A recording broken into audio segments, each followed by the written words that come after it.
All right, we're in business. Hey, look, Steve, first and foremost, much appreciated for the invite to speak here today. It's always fun doing these talks. And look, Steve, you're an incredible innovator. And just for everyone out there, I've known Steve for years. He's a fellow entrepreneur and innovator, fellow lecturer as well, downtown Toronto. He's also a great client of ours at Mako Design and Event. So, Steve, it's great to be here. Now, I know that there's also lots of students tuning in, but also lots of hardware innovators and inventors out there tuning in, people with ideas in IoT technology, connected tech, water products, or even just regular home inventions. So, Steve invited me here today to talk about how inventors, just like you, take their hardware invention ideas from just that idea that's brewing in your head to a commercial product that's on store shelves or even online in places like Amazon, Shopify, etc. So, first and foremost, I want to talk a little bit about the hardware industry right now, especially in connected tech, wearable tech. It's almost what I would call the perfect storm of opportunity for new product startups. And I've got six key reasons as to why. And first and foremost, over the next 20 to 30 years, whether you love it or hate it, everything you see around you will be connected with a chip in some way or another.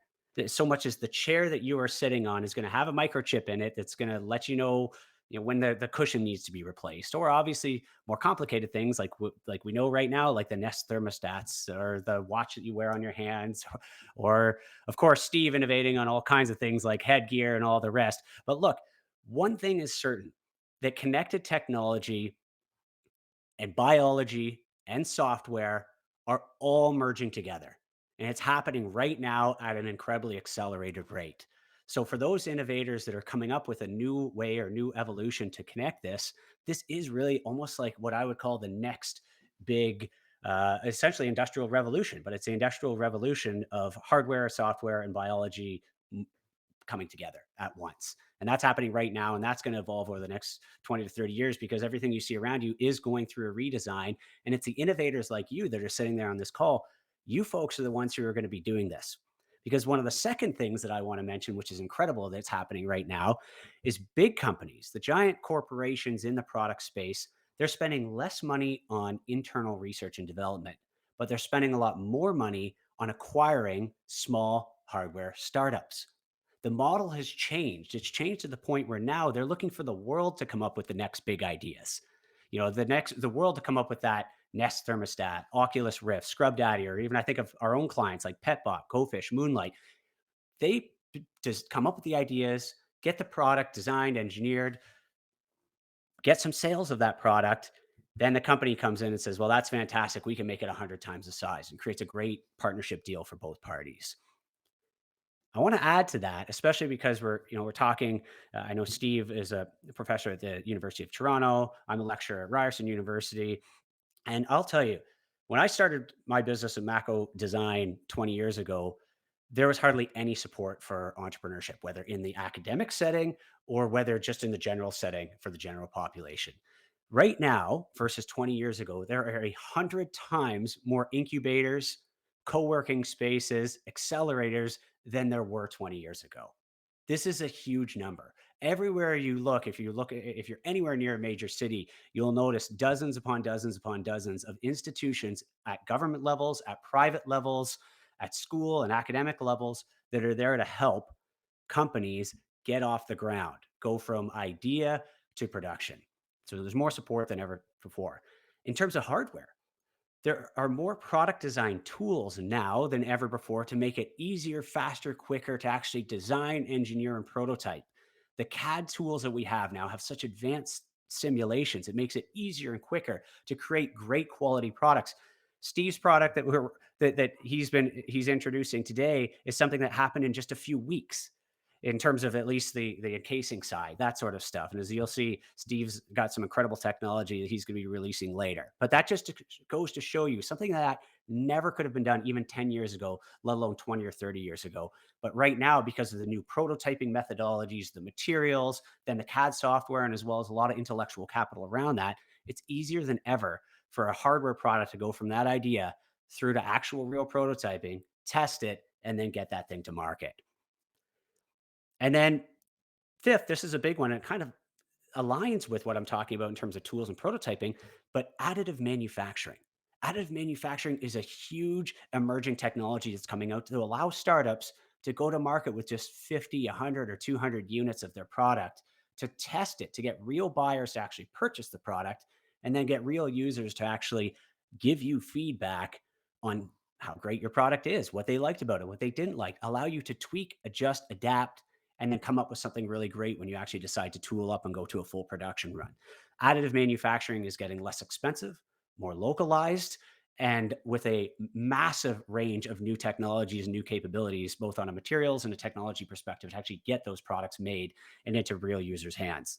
And the last thing I'll say, which is really important right now, making it easier than ever, especially in the consumer product space, is crowdfunding. Kickstarter, Indiegogo, Shopify, Amazon. Never has there been so many tools to get you directly from the manufacturer or from you selling directly to end consumers. And crowdsourcing is incredibly powerful when you look at Indiegogo and Kickstarter because you can pre-sell your units based on a prototype, pre-sell that design to real buyers where they're pre-purchasing these units to help you pay for your production run going forward. So that is a really big piece to the puzzle. And, what I really want, as well as hardware startups to understand, is especially if you're at the really early phases, you've either just got that idea, or maybe you've worked on some intellectual property, or maybe you're creating some new technology that you think is going to be useful. The most important thing for you to keep in mind is that when it comes to consumer products, there's really only one way for them to become successful, and that's to get real units into real users' hands that have purchased those units and to get feedback on those units. It doesn't have to be a lot. Like I said, it could be 50, 100, 200 units. But the important thing to understand as a startup is that whether you're going to invest in that to get it to a manufacturing standpoint, or whether you're going to get an investor on board, or whether you're going to look at other options like licensing or partnering up with a bigger brand to do that, know that the end game for a consumer product is real sales.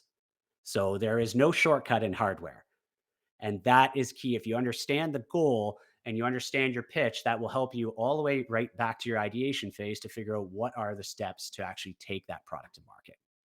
So the last thing I'm going to leave you with is a quick end to end when it comes to hardware on how you actually get that product, develop it from that idea that's in your head to a real manufactured unit that's on the shelves.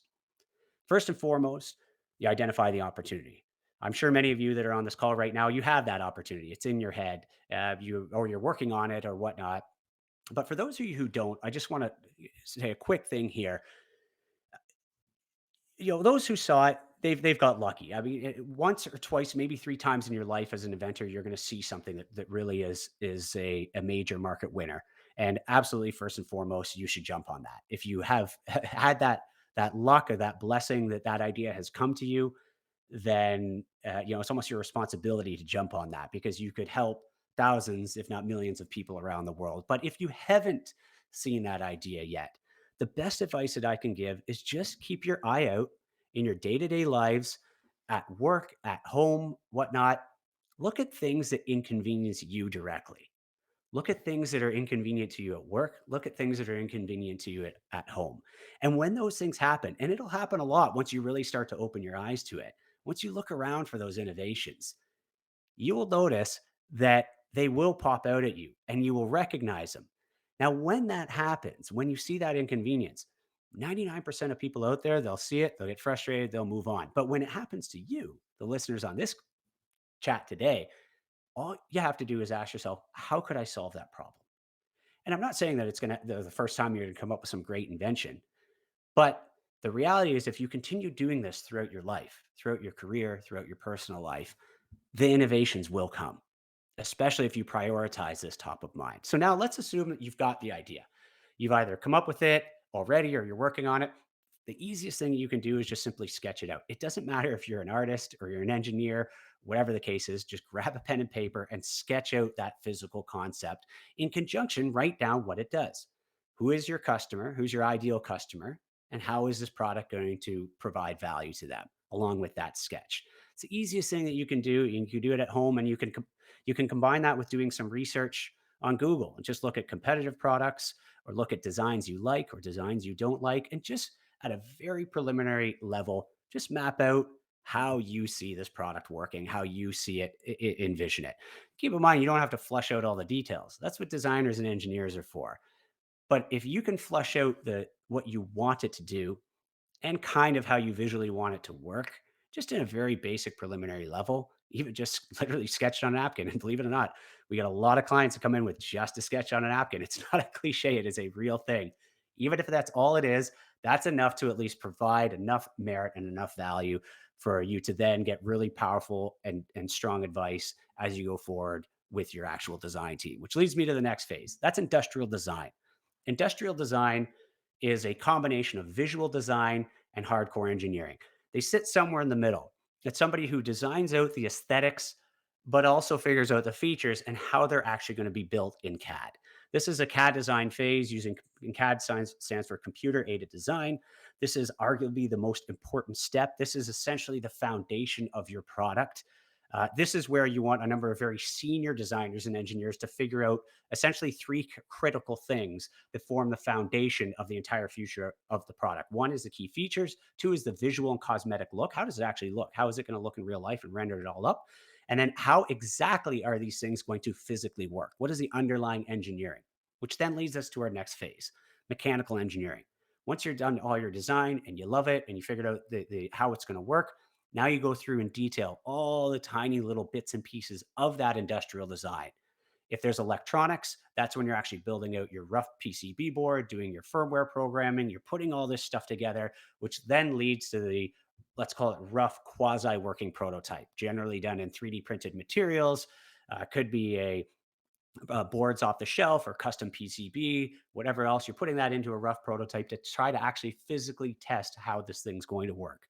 The rough prototype then leads into refined prototypes, which then lead into test prototypes and then pre production prototypes. Real prototypes that nail down every single detail almost to a manufacturing spec before you then do the final step, which is taking it to a manufacturer, ideally with it fully vetted out, your bill of materials, all your engineering specs, the final finished, fully functional prototypes of the product so that a manufacturer can then quote on the production. And that is essentially the development side of how you go from sketch to production. And of course, after that, there's all kinds of things that go on in terms of actually selling the product and building the business and scaling and design iterations and all that. If you are interested in the hardware product development space, I highly recommend you check out the podcast that I run. It's the Product Startup Podcast. It's the hardware development industry's leading podcast about everything from initial idea to patenting to sales and marketing, all different types of things from wearable tech to green tech, et cetera. It's all baked in there. And if you're actually interested in getting a professional firm to help develop your product, of course, feel free to reach out to me directly on LinkedIn. Anybody who's on the call today is welcome I'll add them back on LinkedIn for every single person who mentions that they came through here today with Steve's show. And of course, if you want to reach out to our firm, it's just Mako Design, MAKO design.com. Thanks again, everyone. Much appreciated. Yeah. Thanks again for an excellent talk. Very, very inspiring. We're kind of in a new industry. There's a whole bunch of new industries coming out now, from wearables, water technology. I think this intersection between humans, water, and technology is probably going to be a very big industrial sort of trend. And so I think, I think we're onto something quite epicentral here. And I think it's interesting. I think Toronto, Ontario is kind of where a lot of this started, where these wearables started in the 1960s and 70s, and where water and humans and technology intersect. And I think it's really good. We look forward to creating some interesting design collaborations. Kevin, will stay in touch, and we're going to hopefully see some important developments here in Toronto. Okay, so now it's beach time. So whoever wants to join us for an ice water swim with the underwater augmented reality eyeglasses. So we got all these crazy technologies that we're building here with the underwater camera, and the underwater computer, and underwater augmented reality, and underwater heart monitors and physiological monitors. And so we're entering a new era, and we're going to have a fun cyborg ice water swim. And ice water swimming is a long-standing tradition that brings lots of health benefits. I've never tried cocaine, but a lot of people who've done the swimming say it's a lot like cocaine, the buzz you get from it, but without the same risks of heart damage. You know, like you have, instead of destroying your heart with drugs, you can make your heart stronger by cold water swimming. So it's a great kind of health force. It's a great, there's lots of literature been written about it. It's great for physical, affective, and mental health. And so we're going to go to Ontario Place Beach. What we call it informally the Teach Beach, because the beach has no name. It doesn't show up on any maps, and we call it the Teach Beach. And so we have about 560 members of Swim Up who swim year round, and some of us are going to be there to play in the water with a bunch of augmented reality technology. So we'll break briefly for our lunchtime break, kind of an extended lunchtime break, enough time to get down to Ontario Place, get in a nice swim, get changed out and come back, and we'll reconvene at 2:40 p.m. So thank you to everybody who's participating, and we'll have we're going to be live streaming the ice water swim, so if people want to, if you can't make it, join us, and we'll see you all back soon, and we'll see some of you online, and we'll see some of you in real life at the beach.